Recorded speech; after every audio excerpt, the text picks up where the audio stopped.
Hello everyone, কেমন আছো সবাই? আশা করি সবাই ভালো আছো। একটু খেয়াল করো, বোর্ডে আমি একটা ম্যাথ দিয়েছি, ম্যাথ না, এটা একটা জ্যামিতি দিয়েছি। এবং এই টাইপের যে এমসিকিউ গুলো, সেগুলো কিন্তু আমাদের পরীক্ষায় অহরহই চলে আসে। দেখবা যে প্রায় তোমাকে বলতেছে যে এটার বাহুর দৈর্ঘ্য কত, এটার ক্ষেত্রফলের দৈর্ঘ্য কত, এর পরিসীমা কত, এই টাইপের এমসিকিউতে চলে আসে। তো আমাকে একটু খেয়াল করতে হবে যে এই ধরনের যখন আমাকে জ্যামিতিগুলো প্রশ্ন আকারে দিয়ে দিবে, যখন এটার চিত্র থাকবে, তখন মনে করবা যে ওইটা আমি খুব সহজে করে ফেলতে পারবো। তো দেখি আমাদের কি কি আছে এবং আমরা দ্রুত করতে পারি কিনা। দেখো, এটা কিছু তথ্য দেওয়া আছে। সেটা হচ্ছে কোণ এ সমান 90 ডিগ্রি। দেখো, এ বি সি একটা ত্রিভুজ দেওয়া আছে এবং এখানে আমার দেখো এই বাহু আর এই বাহু সমান দেওয়া আছে, এটা মাঝখান দিয়ে কেটে দেওয়া আছে, এই দুই বাহু সমান এটাও বলে দিয়েছে। ঠিক আছে, এখন দেখো এখানে একটা চিহ্ন আছে, এইটা তার মানে এটা বুঝতেছি যে কোণ এ সমান কি 90 ডিগ্রি। তার মানে আমরা কি বুঝতে পারছি বলো তো, একটা সমকোণী ত্রিভুজ এটা, তাই না? যদি হয় তাহলে এখানে কিন্তু আমার কোনো থিটা নাই। তার মানে আমার বাহু কোণটা, সরি উচ্চতা কোণটা আর ভূমি কোণটা, এটা নিয়ে আমার কোনো কনফিউশন করার দরকার নাই, যে কোনো একটা ধরলেই হবে, কোনো সমস্যা নাই। তারপরে আমাকে প্রথম যে প্রশ্নটা আসছে সেটা হচ্ছে পি কিউ নির্ণয় করতে বলছে। পি কিউ, এইটুকুর দৈর্ঘ্য, এই যে একটা কাটছে একে, এটার দৈর্ঘ্যটা নির্ণয় করতে হবে। এখন তাহলে তুমি একটা জিনিস খেয়াল করো, আমার কাছে বিসি আছে আর বি কিউ আছে, যেটা এটা এই বাহু আর এই বাহু সমান, তার মানে বি এ কে এটা অর্ধেক করে কাটছে।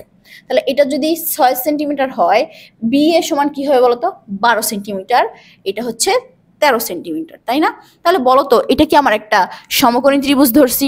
তাহলে দুইটা বাহু জানা আছে, আমি কি অপর বাহুটা বের করতে পারবো? হ্যাঁ, আমরা পিথাগোরাসের উপপাদ্য পড়েছিলাম, তাই না?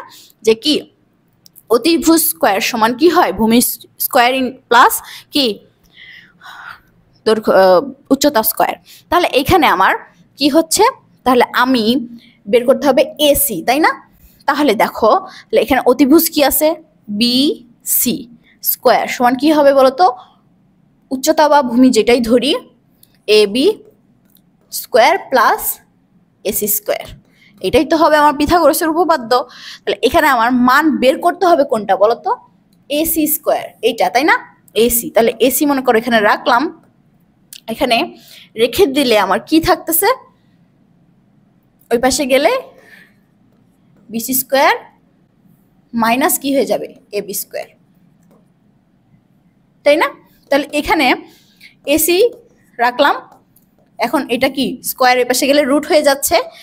বিসি সমান কি রাখতেছি বলতো, বিসি সমান কত আমার 13 সেন্টিমিটার। তাহলে 13 স্কোয়ার মাইনাস এবি কত বলতো, এবি হচ্ছে আমার 6 6 12 স্কোয়ার।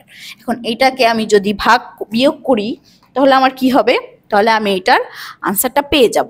তাহলে 169 মাইনাস হচ্ছে 100 কত, 144 কত হয়, মুখে করে ফেলতে পারবো এটা। 169 মাইনাস 144 কত থাকতেছে, 9 থেকে 4 গেলে 5, 6 থেকে 4 গেলে 2, তাহলে রুট করলে কি হইতেছে 5।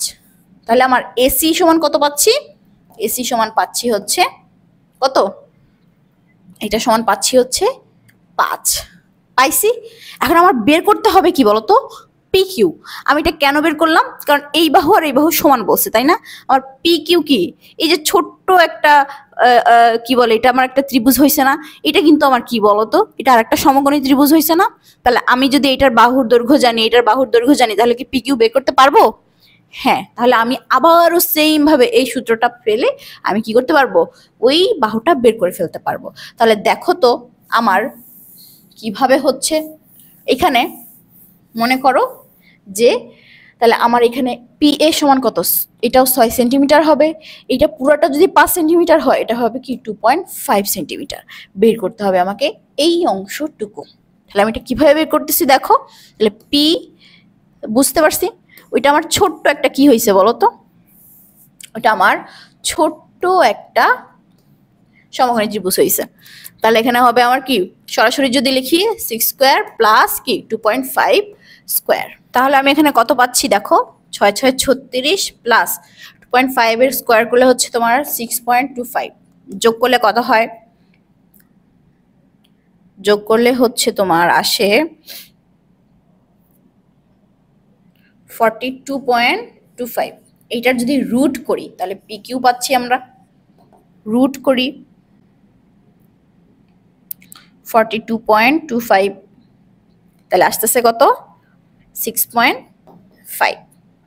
তাহলে আমার এই যে বাহুটা পি আর কিউ এটার কিন্তু কত পাইছি আমি 6.5 পেয়ে যাচ্ছি। আমি তোমাদেরকে একটু আস্তে আস্তে বুঝিয়ে দিলাম, কিন্তু তোমরা যখন অঙ্কগুলো করবা ক্যালকুলেটরে দ্রুত জাস্ট এত কিছু লিখতে হবে না, যেহেতু এটা এমসিকিউ তোমাকে জাস্ট পয়েন্টটা বের করে কি করতে হবে, আনসারটা দাগাই দিলেই হয়ে যাবে। ঠিক আছে, আচ্ছা এটা তো গেল। এখন পরের প্রশ্নটা কি হইতে পারে, বহু নির্বাচনী টাইপের যদি হয় সেক্ষেত্রে আমার কিন্তু অনেকগুলো কোশ্চেন থাকবে।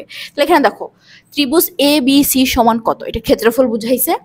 এ বি সি এর ক্ষেত্রফল কত, তাহলে বলো তো আমরা কি জানি, একটা ত্রিভুজের কি হয় ক্ষেত্রফলের সূত্র কি, হাফ ইন্টু ভূমি ইন্টু উচ্চতা। যেহেতু এখানে কোনো কোণের মান নাই তাহলে আমার কোনো ভেজাল নাই। তাহলে আমি এখানে কি বলতো, এখানে ভূমি কোণটা ধরবো আর উচ্চতা কোণটা ধরবো, ইচ্ছা, এখানে কোনো সমস্যা নাই। তুমি যদি এ বি কেও যদি উচ্চতা ধরো, এটাকেও যদি ভূমি ধরো, একই দুইটাই আসবে, এই দুইটাই ব্যবহার হবে, অতিভুজের কোনো ব্যবহার নাই এখানে। কারণ এদিকে এদিক গুণ করলে একই হইতেছে। তাহলে হাফ ইন্টু ভূমি ইন্টু উচ্চতা 12 ইন্টু কত 5, তাই না? কত হয় দেখো, তুমি ক্যালকুলেটরে যদি দ্রুত করতে চাও 6 দুগুণে 12, 5 6 30, 30 বর্গ সেন্টিমিটার। সেন্টিমিটার বর্গ কেন সেন্টিমিটার, কারণ সিএম দেওয়া সেন্টিমিটার। ঠিক আছে, যদি মিটার দেওয়া থাকতো তাহলে বর্গ মিটার হইতো। হইছে, তাহলে এটার মান হবে কত 30। ঠিক আছে, দেখো এই আনসারগুলো কিন্তু মানটা বের করে ফেলে, এটার কিন্তু আর অতটা ঝামেলা হয় না। তারপরে দেখো বলছে পি ত্রিভুজ এ পি কিউ এর পরিসীমা কত, এ পি কিউ এর পরিসীমা আমার কি এটা আর বের করতে হবে? এটা কত পাইছিলাম 6.5। দেখো পরিসীমা মানে কি, চারটা বাহু বা যদি চতুর্ভুজ হয় তাহলে চারটা বাহু, ত্রিভুজ যেহেতু তিনটা বাহু, তার মানে চারদিকের যেই দৈর্ঘ্যটা আছে বাহুগুলার সেটার যোগফলটাই হচ্ছে আমার পরিসীমা। তাহলে এটা কি তোমরা খুব সহজে বের করে ফেলতে পারবে না? এটা কত হয় তোমরা আনসারটা আমাকে কমেন্ট বক্সে জানাবা।